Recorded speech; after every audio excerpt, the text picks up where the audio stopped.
Hey guys, welcome to the vlog. Today it's finally time for a full studio day again. The past 3 weeks in Spain weren't all about music. I probably lost half of my viewership. But as you know, this channel isn't just about music making.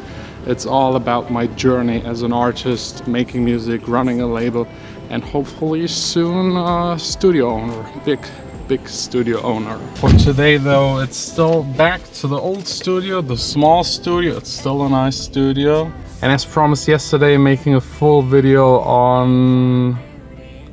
Let me actually just play the clip from yesterday. Tomorrow, another day in the studio, all about...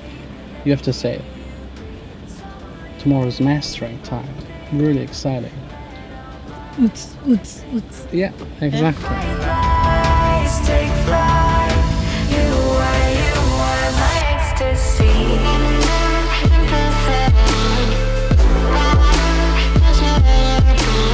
So yeah, welcome to my small old studio. I'm already missing it a little, but can't wait for the new big one. Since today is an entire mastering day, I just wanted to dedicate this video to mastering. Some misconceptions, some absolute no-goes, and just some things almost every beginner gets totally wrong about mastering, myself included. And number one would be definitely thinking that mastering actually matters a lot. It doesn't. There is not a big change between an unmastered and mastered song. A lot of beginners think it's like correcting the song or making it sound good, and a lot of people are thinking the part that is missing, comparing their song to a professional song, is the mastering. But usually it's down to mixing, sound design, arrangement, experience, melody, the singing, songwriting. Mastering is usually not a big factor. Just to prove that really quick, one of my songs unmastered and mastered by one of the best mastering engineers in Germany. He's also doing all of the Robin Schulz stuff. I'll never love you again.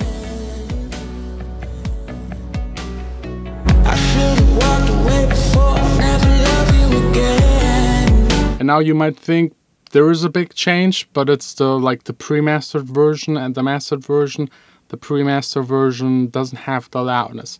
If you compare both of them at the same loudness again, the difference is even smaller. If you're listening to this on your laptop, there is no chance you will hear a difference, really. I'll never love you again.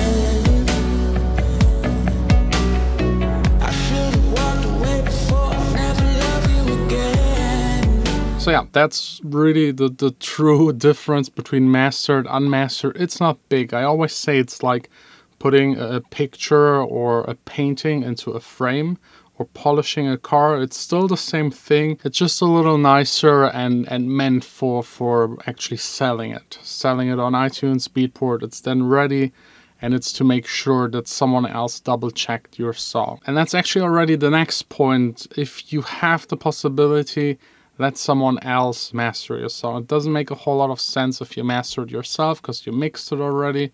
So you probably already took care of everything you could in the mixing phase. I would highly recommend someone that is doing only mastering or specialized in mastering or really experienced in mastering.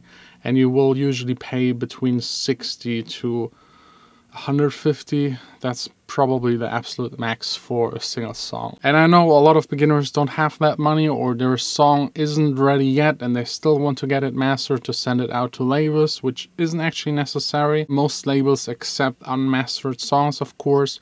They're experienced, they know how big a difference can be between mastered and unmastered, and they're able to imagine how the song would sound like mastered.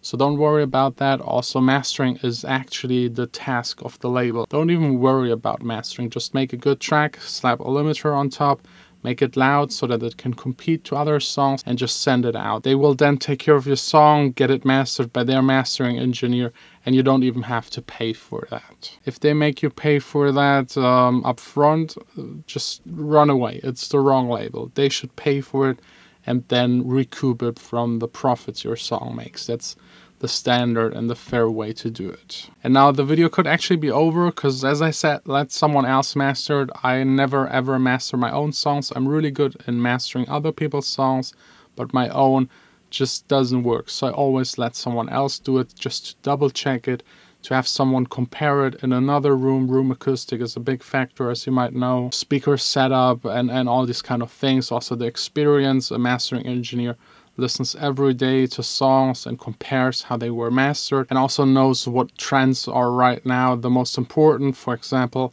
a lot of people now master for Spotify or Apple Music, and it's different than for vinyl, for example. So if you're still not convinced to just let someone else master your song, and you still want to master it yourself to release it on SoundCloud, or just get some feedback or send it out to a label, let me give you a couple of tips and tricks that are more technical. I usually master either in Logic or in iZotope Ozone directly, and I start with the limiter. That's something I very recently learned myself. You put on the limiter first. It's the last in the chain, yes, but you put it on first because it's doing the most to your song. So right now I have just the span analyzer as my very last plugin, just to be able to monitor everything. Then the L2, which is a mastering limiter, or a limiter that is commonly used for mastering. So here in Logic, I have a span as the very last plugin, the analyzer that tells me how loud the song is, and if it's clipping, and the frequencies, just to have a general idea on where problems could occur. And then right before that, the L2 limiter.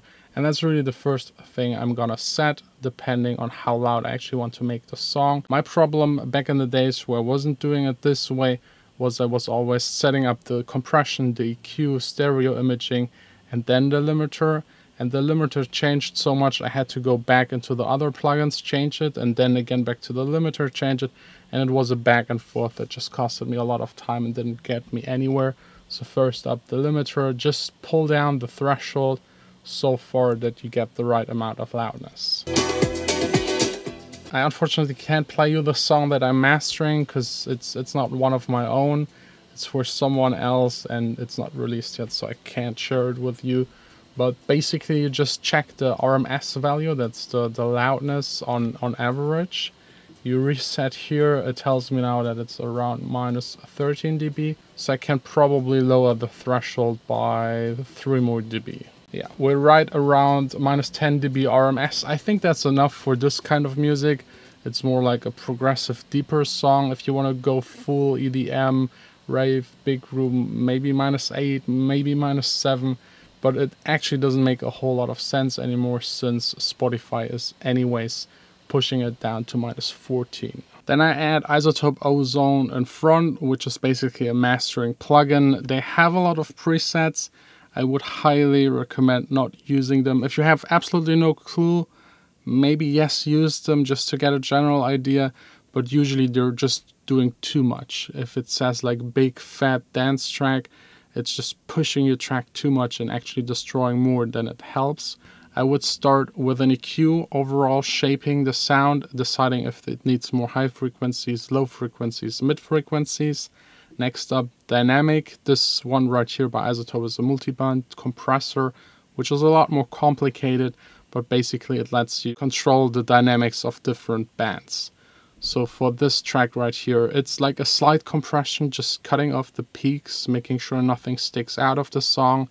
And then the maximizer I won't use because I have the L2 already. What I really like is using the imager. Usually you just keep everything in the low frequencies mono or almost mono. You can also switch this point to maybe, let's say 300 Hertz and also keep it completely mono.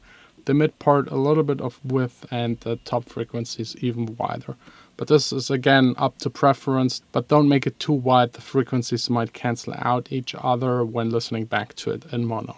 This could be an easy way to master your song. First the limiter, but as the last plugin in the chain. Then an EQ first to get the balance, the compression to get the peaks, maybe some imaging, maybe some vintage coloring of the sound. If that's something you're into, I would highly recommend against it because people tend to oversaturate the sound and it just sounds really awkward. Also, the most important, don't make it too loud. It just doesn't sound better if it's louder. It really doesn't. People just please don't do it. It's you're just ruining all of the hard work you put into your song if you make it too loud. Also, if you're mastering songs, don't do it longer than 3, maybe 4 hours. Your ears will get tired. You need a good acoustically treated room. Mastering is really something that is usually done by professionals that were mixing engineers or working in a studio for a long time and then kind of switch over to mastering. The last tip would be definitely to A and B test, compare to your not mastered version to other mastered versions. And if the change is bigger than maybe 5 to 10% in sound, I would just recommend you to go back to the mixing stage, because there are certain things you can't fix with a good master. There are things that have to be done more precise with the individual tracks in the mixing stage. So these are kind of my basic tricks, tips, and no-goes for mastering. I hope this helped you a little to get an impression what mastering actually does and how to do it and what not to do. If you have any suggestions, any other tips, tricks, just leave them down below in the comments. And the best is probably just to get someone else to do it for you. I'm also offering mixing and mastering, but usually just 1 or 2 persons per month. That's really all the time I can afford at the moment. I'm very busy planning the new studio and also working on my next upcoming singles and the AXSENS releases. Speaking of the AXSENS releases, great news. Let me check really quick. The song by the Spuds, I will use it in the outro so you know which one I'm talking about. But the song You and Me by them got added to a big Spotify playlist and it already reached over 30,000 plays in just 2 weeks, which is amazing for newcomers. The song is one of my favorites actually on the label, and I really can't wait for the next single. If you're interested to submit some songs to the label, the link is also down below in the description. And now just back to working on my next single actually.